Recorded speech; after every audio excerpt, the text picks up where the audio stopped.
Alright, so yesterday I went and saw The Shallows. Could this be the best shark movie since Shark Night 3D? Yep. Could this be the best shark movie since Deep Blue Sea?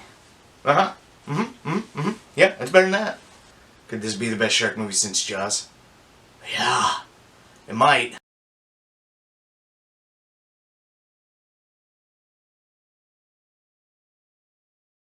Jaws is still better though. I want to get that right out of the way. I don't want people coming back on me. I don't want to have to deal with that kind of fallout. Like, I'm not saying this is better than Jaws. It's not better than Jaws.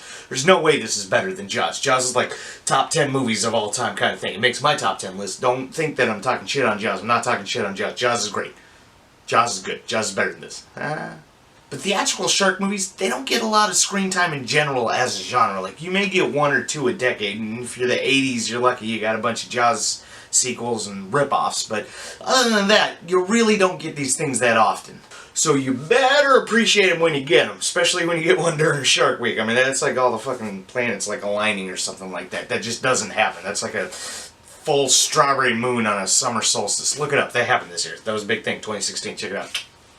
I wasn't really expecting much from this isolation-themed survival horror flick starring the girl from Green Lantern and the dude that directed House of Wax. Now, let me just say I've never seen House of Wax. The whole, hey, I'm Paris Hilton and I'm in a horror movie thing, I'm fine. I don't need that. That's not for me.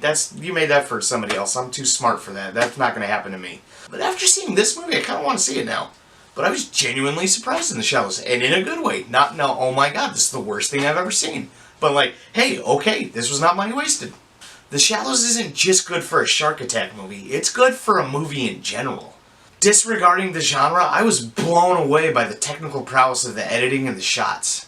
One of my favorite aspects of this movie was the two-tier lighting and color palette scheme. It was phenomenal.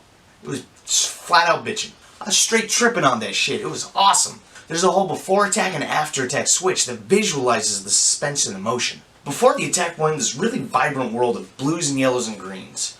And then you get to the attack and things change a little bit and maybe you're not so safe anymore and shit starts getting a little bit more real. And then as if the sky was playing some sort of metaphysical connection with what was going on in the water, like we're whisked away to this new like color palette of gray and black and red, and it's just like, it's unnerving, it's unsettling, you don't feel so good anymore. It's all about tumultuous skies and heavier waves, just, you know, a little bit more whitewater, a little bit more aggressive. That's smart. I love it when a director thinks more about the visuals than just the shot. Like, you have this gigantic canvas that you're painting, man. Like, use as much of it as you can. Think about the color, not just the angles. I mean, think about the angles, think about the characters, think about all of it works together, but really get in there and, like, make something happen. That's so Kubrick.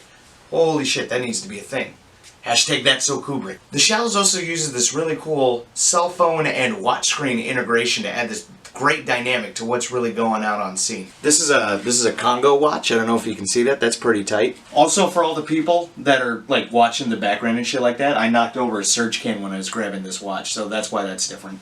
Surge, it's back. Look, they make Surge again. Do you know that? Huh? When you match all that with organic dialogue and really believable performances, you really get sucked into this world.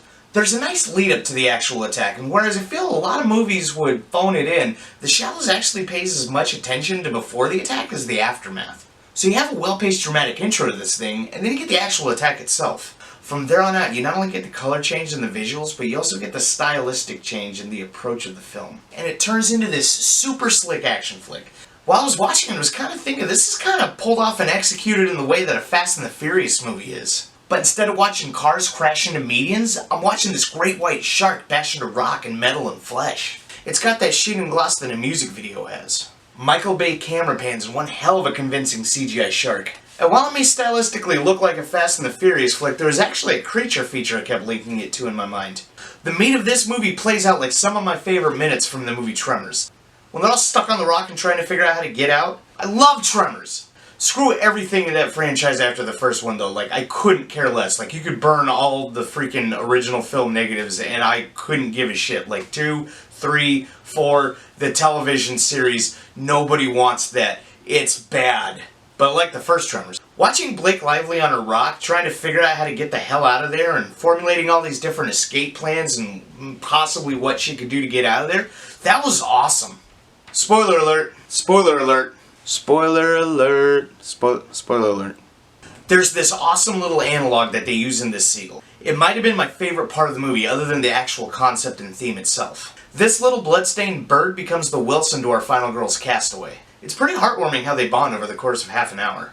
And believe it or not, I was actually starting to care about that dumb bird. Like, I was worried about its well-being. I was worried if it was going to get out there. I kept thinking, like, that thing's a little too close to the rock edges. Like, it needs to come back just a little bit. Like, Blake Lively, grab the bird, bring it in, bring it in, bring it in. That's a nice little touch, this nice little nuance that actually improved the film. It made it a bit more engaging than had she been on the rock by herself. There's not really that much to complain about the end product that I was giving here.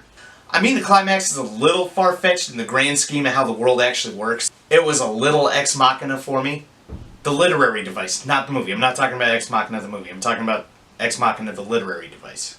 Look it up. The way she kills the shark is quite possibly the biggest gamble I've ever seen in a cinematic death. But it's a freaking shark attack movie! It's okay to end on a note of spectacle and grandeur after serving up a totally believable series of events for 99% of the movie. And spoilers.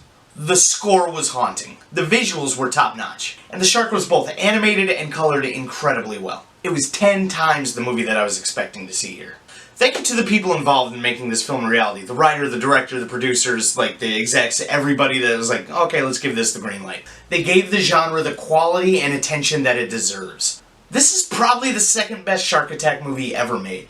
It's only up there with Jaws, but it tells a completely different tale. If Jaws is about a community with all of its resources versus a shark, this is about one lone survivor out there in the elements with nothing, with no tools, versus a shark. It's really, the dichotomy is really kind of impressive if you think about these movies back to back. Like, they both work and they both need to be there and they both deserve to be there. Like, it's really great that this film got made.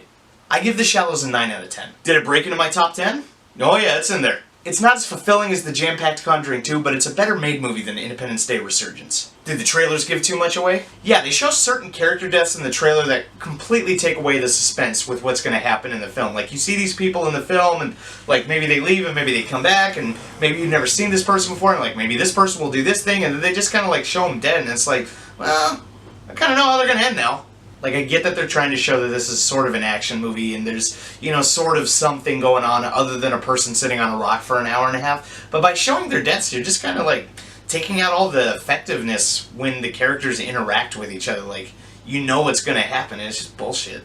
Just stop showing deaths in trailers and we'll all be a lot happier. Okay, goodbye.